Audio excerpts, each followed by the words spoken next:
Welcome to the Write Good Books podcast, the audio companion to WriteGoodBooks.com, with your host Jason Bougger.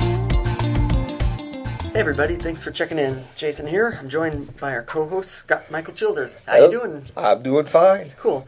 I thought we'd talk about writer's block today, and I'm kind of experiencing some speaker's block, so why don't we hand it over to you and see what you think about writer's block. Alrighty. Writer's block, generally what we refer to that time in a writer's life where they are trying to write something and nothing happens, whether it's the pencil's not moving, the keyboard's not, you're not inspired to do anything. Writer's block could be a short-term thing, a couple of minutes, or it could run for a long period of time. So I think we'll spend some time talking about writer's block and what we've done to get through some of that. It is something that everybody goes through, especially I think new writers.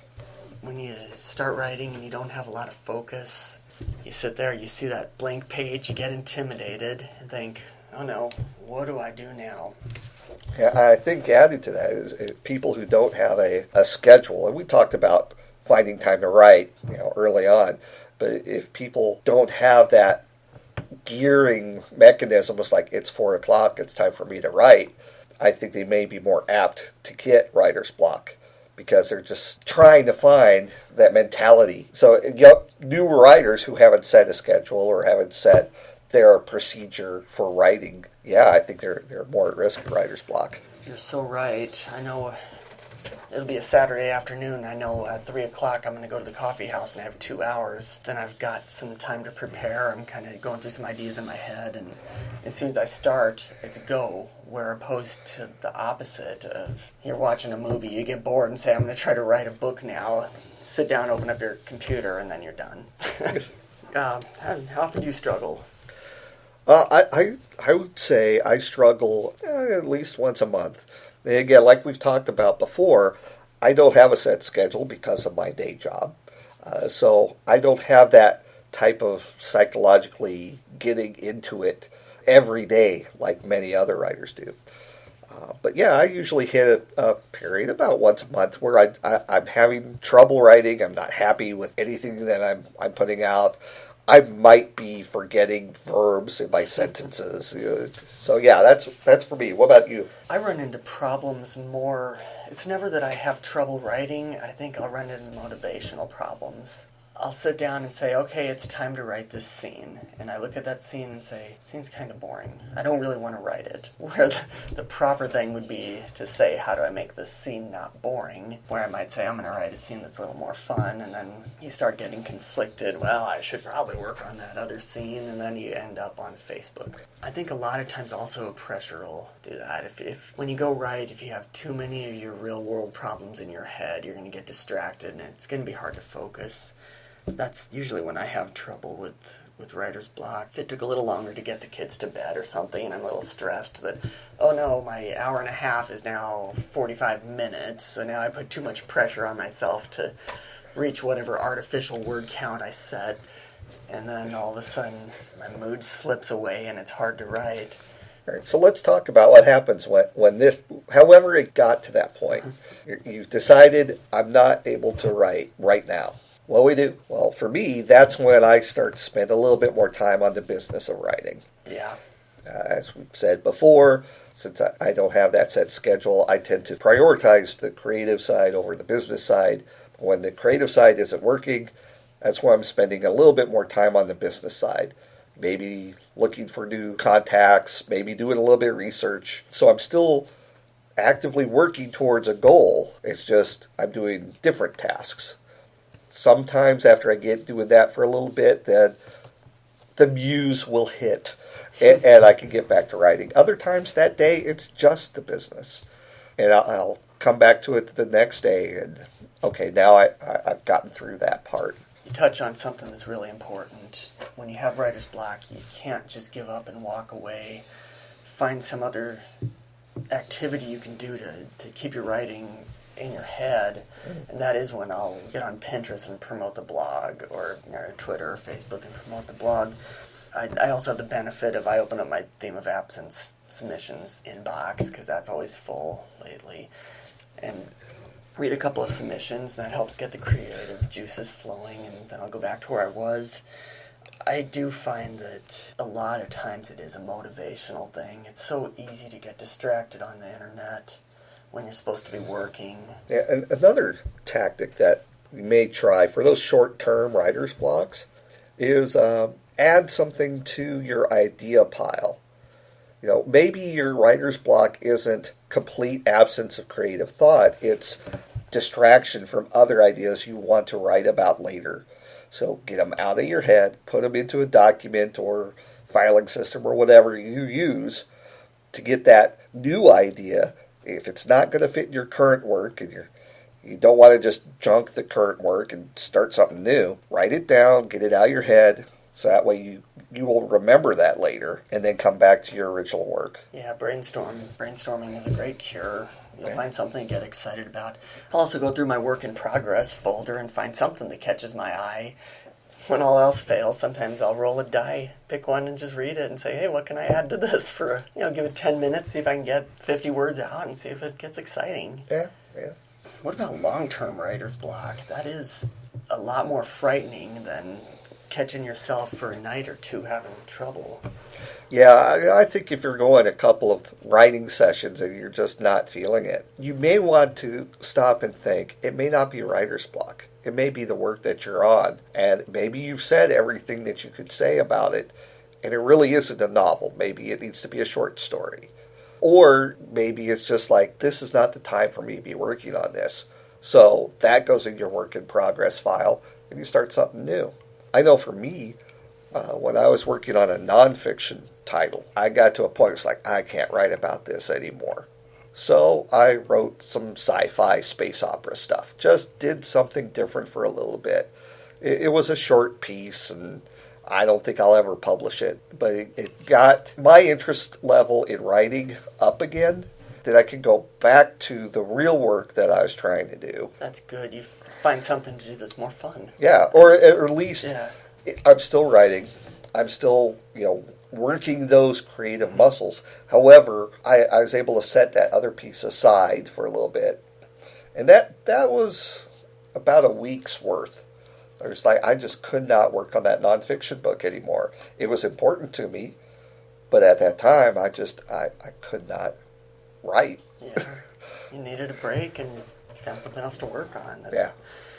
Yeah, I think we all have that project that we're working on where I have a short story that's, maybe 6,000 words long, but I have never been able to come up with an ending. And it sits there, and every couple of months I'll pull it out and read it, and then I'll be stuck for 3 days, and I'll end up putting it back away.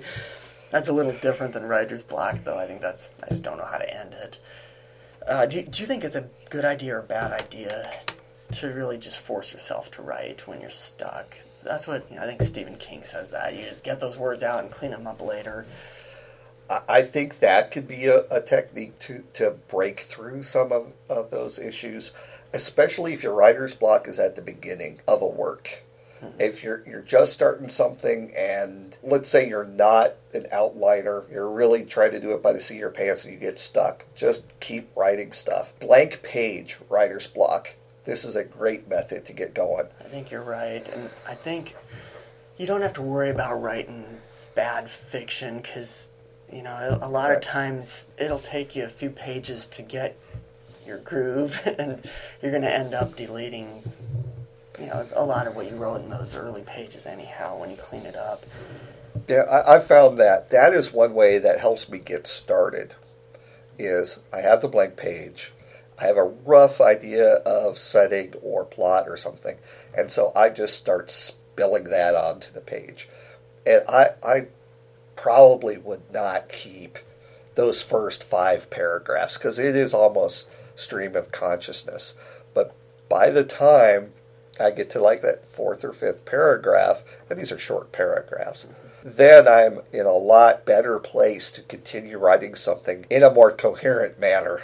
And like I said, I might just wipe out those first few paragraphs even before I hit the revision stage, because that was my starter, and then I can get going. Kind of discovery write your way out of writer's block. Yeah. On the opposite side of that, sometimes I'll use outlining to get out of writer's block, especially if I've got an idea in my head and I'm just trying to start the story, and everything that's coming out just seems so phony, and I want to get to the good parts, then I'll just go into strict outline mode and just start outlining and getting to know the final product, I guess, before it's written. Well, in some genres and some writers, they'll write the ending first, and then they work backwards. Yeah, I've heard They know where they want to end up, and so they try to work backwards to get to that point, so it all makes sense. Now, the final product, they may change the chronology of things, but yeah, that is a way of working through things. I do think, however, when it comes to long-term writer's block, like months on end, it's definitely not a writing problem. No, if you're going months on end and you're just not getting anywhere. Yeah, real life It's interrupting. For the record, I've had too much coffee and I'm just starting to come down. Still a little half jittery and half it's wearing off. But yeah, when real life gets in your way of writing, fix real life. Go back to writing at a better time. Yeah, well, and physical activity. For some, a quick walk around the block does wonders for some people. Yeah. For some, it's maybe do some push-ups even. I don't have a set exercise regimen, so don't expect me. I don't do a full workout before I write. But, doing something a little different, doing something physical will help at least unlatch whatever mental block is going on. Oh, yeah. Get your heart pounding a little bit. I'll do that. I'll do push-ups. Yeah. Sometimes. And sometimes it's a change of location. Yeah. Change of music that you listen to, if you listen to it at all. Music is so important to me when I write. I have certain music for certain genres, and I've always been that way. I think that's a topic for later on. I think it is. So, writer's block, to try to sum up what we've talked about here, it happens. It's something that you can work through. Yeah, it's frustrating when you're in the middle of it. And so you approach your writing, and we've suggested a bunch of different ways. You, as an individual, will probably come up with your own, dear listener. Do something different and approach it a little differently. You might be able to get out of that writer's block. Yeah, don't let it get you down. Everybody has it, and it's just important that when you take a break because of writer's block, don't use writer's block as a crutch and say, well, I tried writing, I failed, I'm going to go play a video game. Take your allotted writing time and work on something else, like you said earlier, work on the business of writing. Yeah. Well, and let me adjust that last statement you made. Vacations are good things. People take vacations from other jobs. You may need a vacation from your writing. Now, granted, there are many writers who seem to express the idea that you are writing every day, every day. Then there are others that they'll write a book, they'll get through the revision process, and they don't write anything for a couple of months. They rebuild, and then they get back on it. They get back on that bike. So maybe, the whole time we've been saying, here's things to keep working. Maybe you really do need a couple of days, maybe a week, but then get back to it. Yeah. And, especially if your real life is pretty stressful, it's good to take a break from writing sometimes. Just don't make it a permanent break. Right. I think we'll take a break and end the podcast, so... I think so. So get to writing and don't back out of it today. Apparently Jason really does have speaker's block. I do have speaker's block. So keep writing, and don't worry if the writing bit is good or not. Maybe take that vacation if you need to, but otherwise, just keep writing have a good ending, which we don't. You will get over writer's block. For real. Thanks for listening. Check us out on the web at www.writegoodbooks.com. If you have any comments, leave one on the blog post. Thanks. See ya.